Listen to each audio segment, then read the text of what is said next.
Shana Tova, everyone. A book is the most delightful companion. There is in the world no friend more faithful, nor no teacher more proficient, no message more enduring. It will join you in solitude, accompany you in exile, serve as a candle in the dark, and entertain you in your loneliness. It will do you good, yet ask no favor in return. It gives and does not take. Those are the words of Moses ibn Ezra, the great 12th century Spanish Jewish poet. And I've been carrying them around in my head since we buried 18 boxes of Genizah material last month.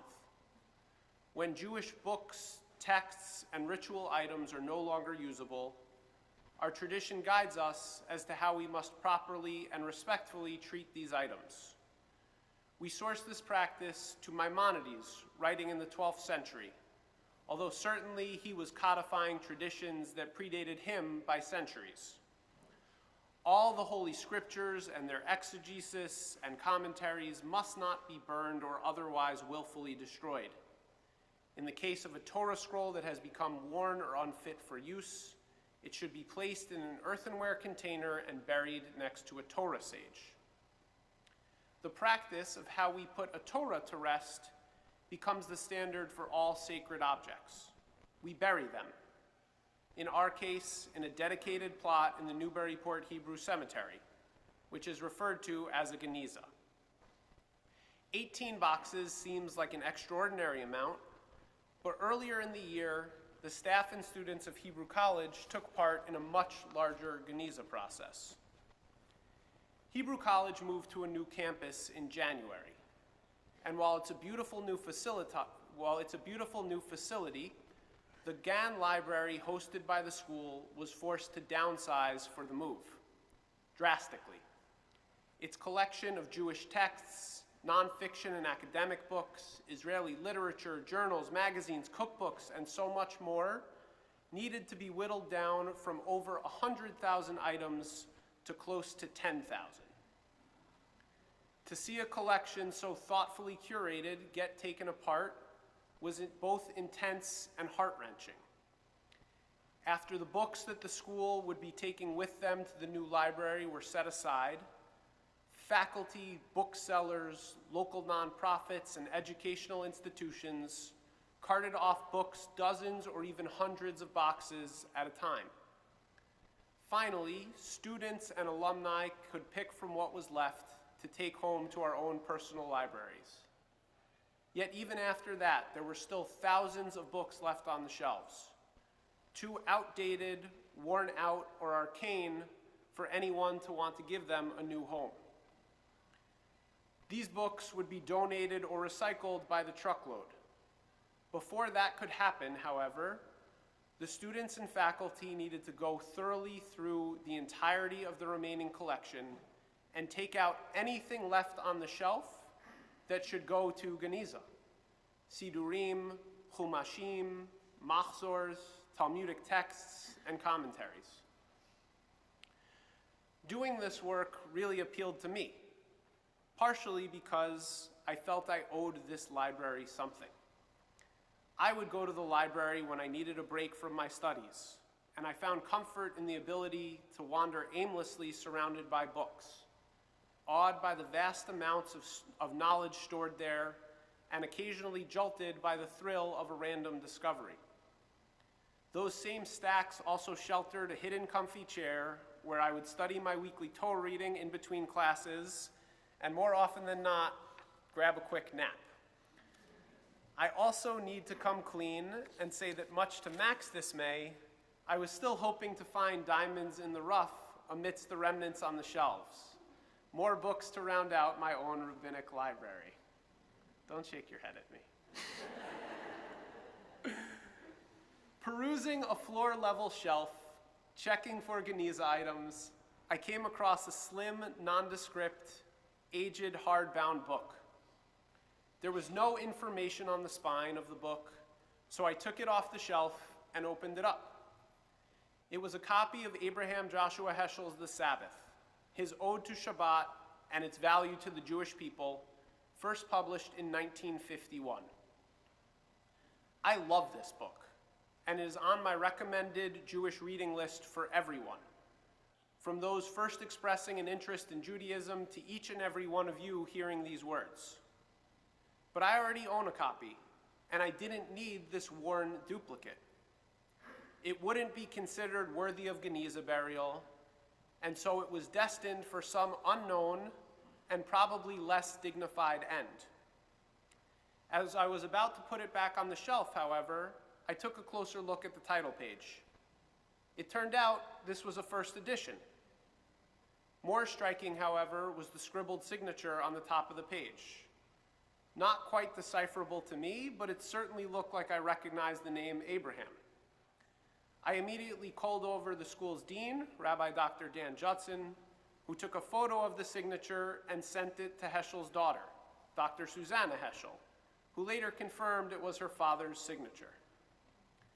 Somehow, in the course of a few brief moments, that book transformed from a seemingly unwanted artifact to something of great value and importance. Now part of the library's permanent collection, it's an embodiment of the verse from Psalm 118, Even ma'asu habonim hayta l'rosh pinah.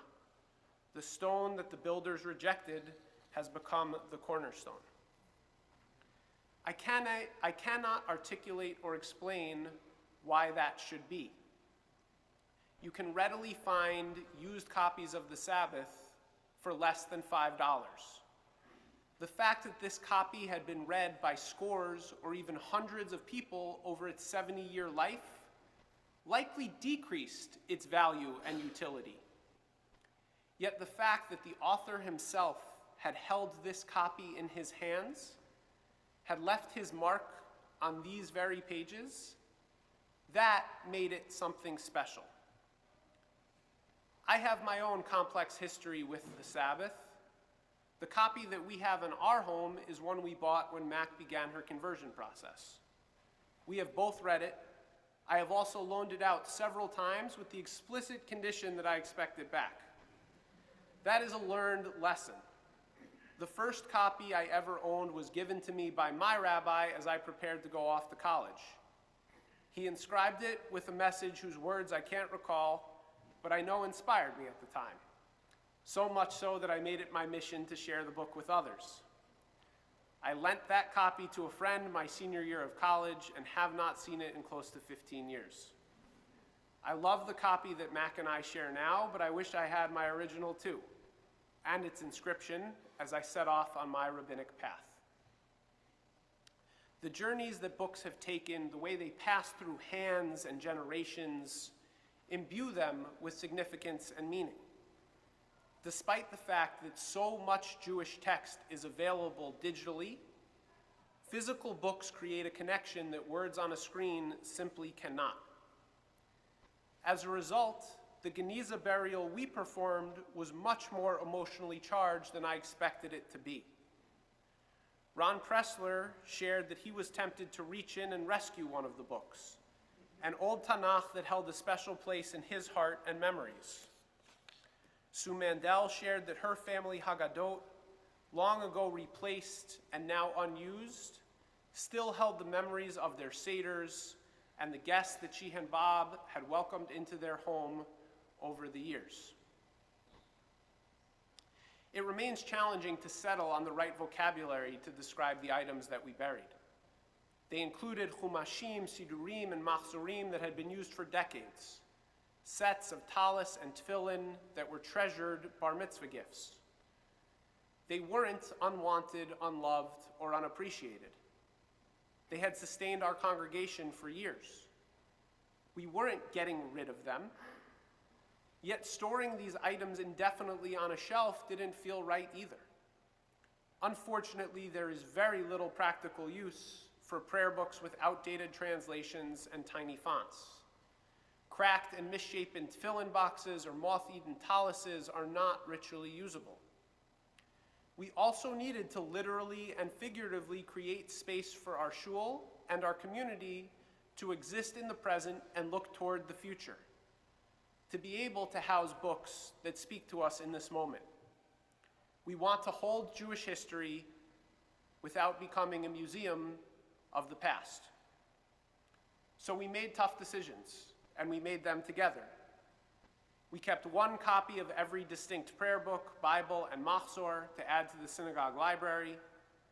We took pictures of every dedication bookplate for our own archives, because these books were so much more than just the physical pages and the words they contained.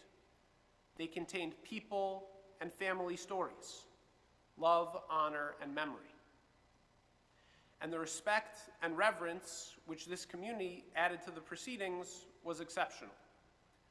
Although the Genizah burial wasn't a funeral per se, it incorporated elements of a Jewish burial and funeral, including asking participants to help fill in the grave.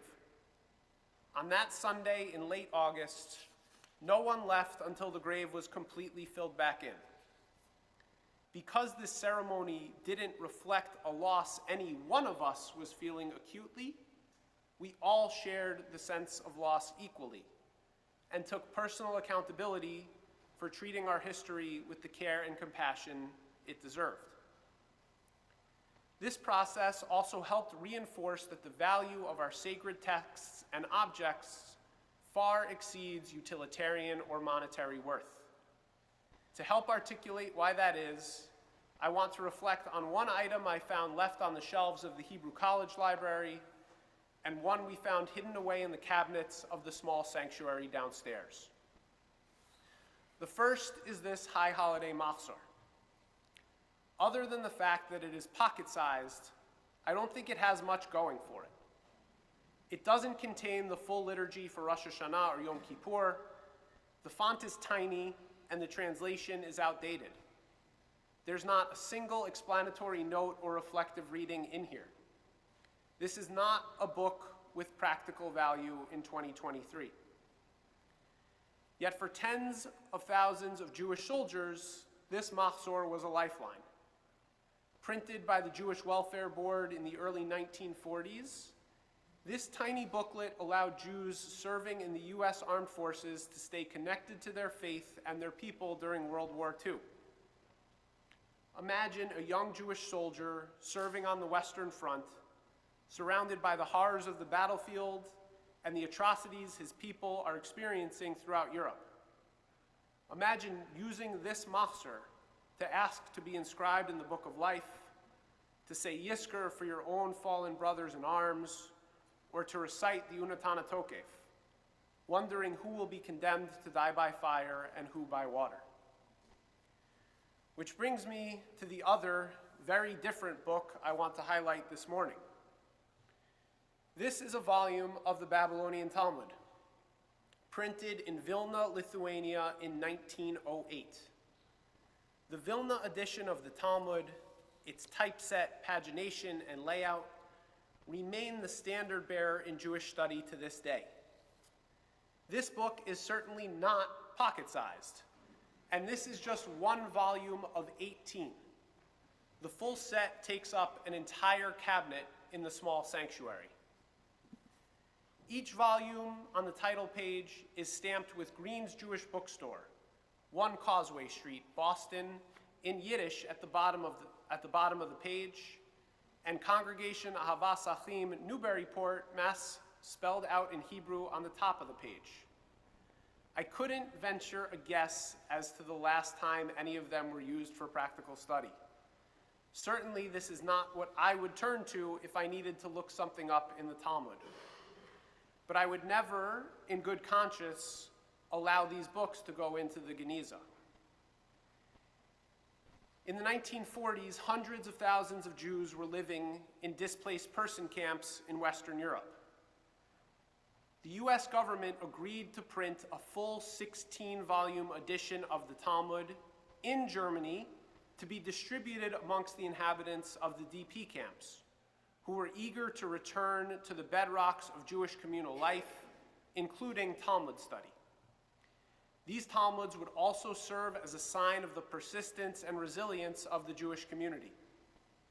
While a small run of what became known as the Survivors' Talmud would eventually be printed, the project was delayed because the Nazi destruction of Jewish culture and community was so thorough that the local authorities managing the project were unable to find a single complete set of the Talmud to use as a prototype. They were searching for a complete set like this one, which was most likely here in this building, safe and sound, an ocean away from the horrors of the Holocaust. This Talmud, too, is a piece of history, unique and invaluable, an emblem of the survival and perseverance of the Jewish people in its own right. Hebrew College actually owns one of the few hundred sets of the survivors' Talmud that were printed. I never saw it in person, but the art on the title page depicts a scene of Jews at work in a concentration camp with a barbed wire border, while the top of the page includes artistic imagery from the early days of the modern land of Israel. The inscription on that page reads, Mishibud legula me'afela le'or gadol. From bondage to freedom, from darkness to great light. According to Rabbi Judson, although the survivors' Talmud is not very different from any other printed Talmud, there is of course something quite profound about a Talmud carrying with it the unbearable destruction of our people, but with some small sense of hope that in the DP camps, people would still want to learn Talmud. We buried books and ritual objects as a community, not because they didn't hold value, but precisely because they did. We strove to treat them with as much care, respect, and dignity as we would treat the body of a loved one. And while we may not be able to hold those books in our hands any longer, or pass an ancient talit down through the family, the life force of these objects are in the machzors we hold in our hands, the talises resting on our shoulders, the lights of the memorial board lit up behind us, and our friends and family sitting next to us in the pews. As we prepare to move into Yizkor together, I hope we can appreciate what it means to be the people of the book, a people with a deep, abiding understanding of who we are and where we come from, a respect for our history, traditions, and culture, and a love of the values and morals that were handed down to us in writing through the generations. Lessons that we will fight to continue to pass down through the generations with all of our heart, all of our soul, and all of our might. In just a moment, I'll pick up the Sefer Torah, and I will invite you to rise for Yizkor.